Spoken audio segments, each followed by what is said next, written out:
Hi and welcome back. I just had to practice a little bit of my own stoicism. I recorded this reading and then the computer crashed and I lost it. Now there are a couple of ways I could have responded to that, and I started to respond in the way that Epictetus would advise us not to respond. So I had to take a deep breath and hey, I've got all the time in the world. I'm not going anywhere today, so it doesn't really matter.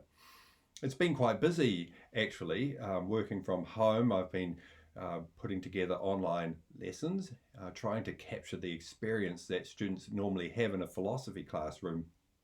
It's easy to put the content online just by providing articles and uploading my PowerPoints and um, making short videos like this.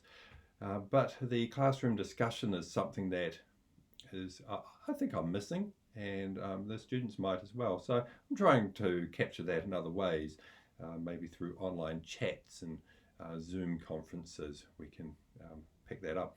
Anyhow, today's reading is Epictetus on character. Character matters more than reputation.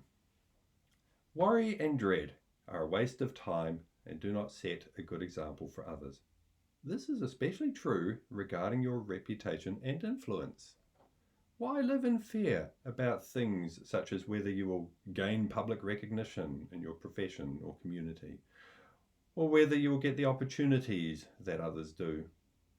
Don't be bothered by such concerns as people don't think well of me and I'm a nobody.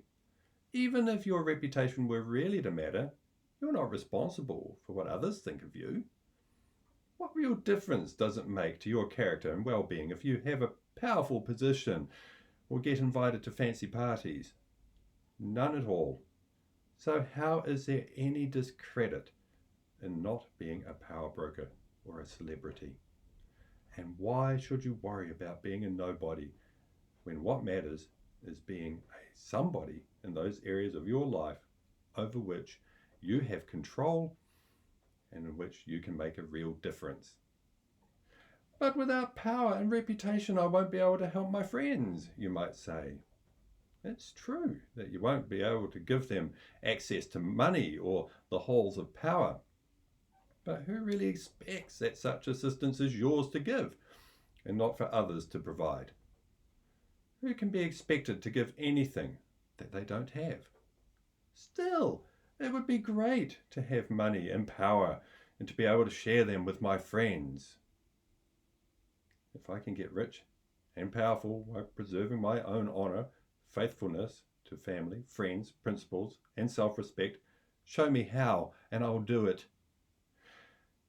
But if I have to sacrifice my personal integrity, it's stupid and silly to urge me on. Besides, if you had to choose between having a certain amount of money and having a loyal and honourable friend, which would you choose? It's better if you help me become a good person than to push me to do things that threaten my good character. Well, what about my obligations to my country? What do you mean? If you're talking about making grand charitable donations or putting up fancy buildings, is that really an issue? A metal worker doesn't make shoes. A shoemaker doesn't make weapons. It is enough if everyone does well what he or she is supposed to do.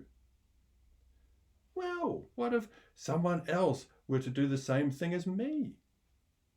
That's fine. It doesn't make your contribution any less valuable. But what about my position in society, you ask?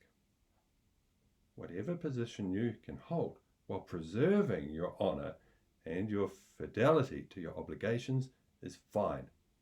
But if your desire to contribute to society compromises your moral responsibility, how can you serve your fellow citizens when you've become irresponsible and shameless? It's better to be a good person and fulfill your obligations than to have renown and power. I hope you enjoyed that. I'll see you tomorrow.